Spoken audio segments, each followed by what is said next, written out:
C'est à présent l'heure de la chronique de Michel Zerbib. Michel qui a couvert, on le rappelle, durant de nombreuses semaines, le procès des attentats terroristes de janvier 2015 pour Radio J. Hier, le procès s'est achevé donc avec les plaidoiries de la défense, des plaidoiries vigoureuses et le dernier mot des accusés. Évidemment, les familles des victimes étaient là, bien sûr, notamment le papa de Yohan Cohen, assassiné à l'Hyper-Cacher.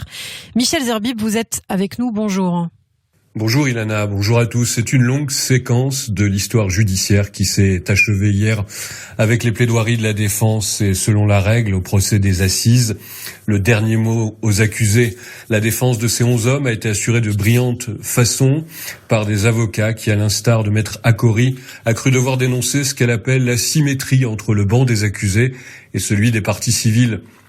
La jeune avocat dit quelques mots en arabe et explique à la cour que cette langue poétique est devenue, hélas, le symbole du totalitarisme et qu'elle appartient aux terroristes. L'avocate a déploré que son client, Mohamed Fares, ait toujours été présumé coupable et a considéré que les parties civiles avaient trop joué le rôle d'accusateurs privés.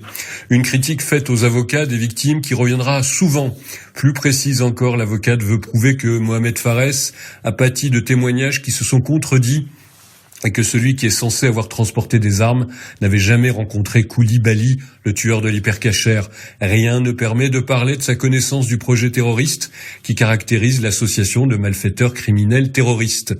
Fares, l'homme d'une lettre anonyme marquée Hyper-Cacher Mohamed Fares, l'avocate demande la relance, la relaxe et l'acquittement.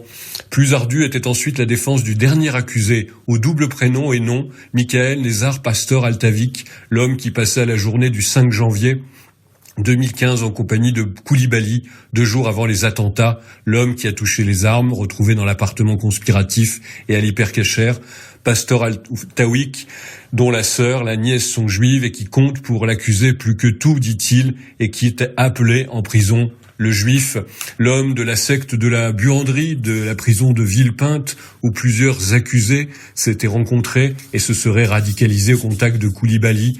De tout cela, l'autre avocate, Maître Malaperte, veut détruire l'image. Mais si sa femme voilée Chahinez Amouche, au tribunal, était venue dire la radicalisation, selon elle, de son mari, il fallait une 3e avocate, Maître Dosé Pugnas.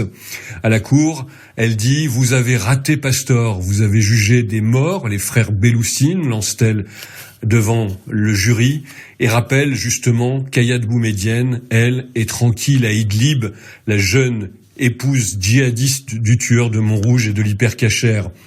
L'avocate survoltée pointe la peine de malade, comme on dit pour AMTC, Association de malfaiteurs terroristes criminels. 20 ans, c'est trop pour l'accusé. Elle dénonce cette notion souvent utilisée par l'accusation, la taquilla, en quelque sorte le double jeu. Taquilla partout, sincérité nulle part, s'interroge-t-elle. Pour elle, Pastor Alvatik ne présente aucun signe de radicalisation et qu'une perte aussi forte dit adieu, dit-elle, à une société de résilience.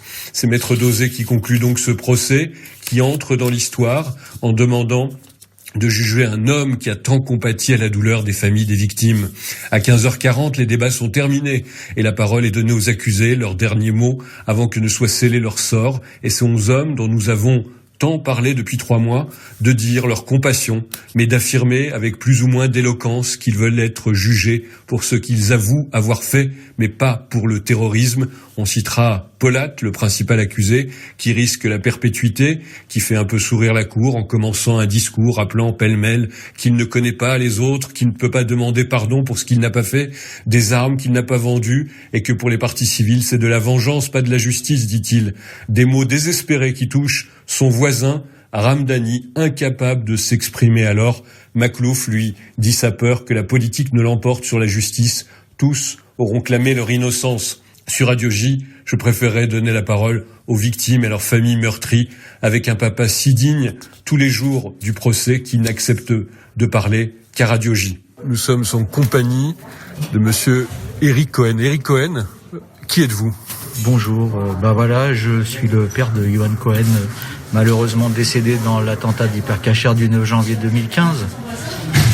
Je suis venu pendant donc maintenant 3 mois et demi au procès pratiquement tous les jours pour honorer sa mémoire. et puis pour que tout le monde se rappelle qui était Yohan Cohen. Voilà, qui était Yohan Cohen, qui a beaucoup été raconté, ce jeune homme formidable que vous avez perdu. Alors, vous êtes là, et c'est ça qui est impressionnant, on le dit pour nos auditeurs, tous les jours au procès. Est-ce que ces audiences ont apporté certaines réponses à vos questions ? Non, pas véritablement, pas beaucoup de réponses. Je le redis, j'ai été là tous les jours pour sa mémoire. Et j'ai voulu être présent uniquement en la mémoire de mon fils. C'était très important pour moi. Votre fils a été tué, on pourrait dire, à la fois par le terrorisme et par l'antisémitisme. Oui, exactement. Il a été tué parce que juif et français, comme il a été rappelé pendant ce procès. Est-ce qu'on a envie de vengeance, de sanctions très dures à l'endroit de ceux qui sont accusés ? Complètement. Pour moi, ils ont aidé l'assassin de mon fils. Ils ont collaboré d'une façon ou d'une autre à l'assassinat de mon fils. Donc, que justice soit faite, quoi. Et c'est ça qui vous apaiserait un peu, tant soit peu ? M'apaiserait non, mais juste que la justice soit faite. On est dans cette période des fêtes des Lumières, de Hanouka. Votre enfant a été assassiné dans un magasin cachère le soir de Shabbat. Ça aussi, c'est plus que symbolique. Oui, c'est plus que symbolique, car c'est une des fêtes juives où je le revois encore plus peut-être que dans d'autres fêtes. Hanouka, c'est très très spécial pour moi, parce que j'ai beaucoup d'images en tête. Merci Eric Cohen pour votre force, votre détermination, votre courage d'être venu tous les jours à l'audience. On aura l'occasion de vous reparler peut-être après le verdict. Merci à vous.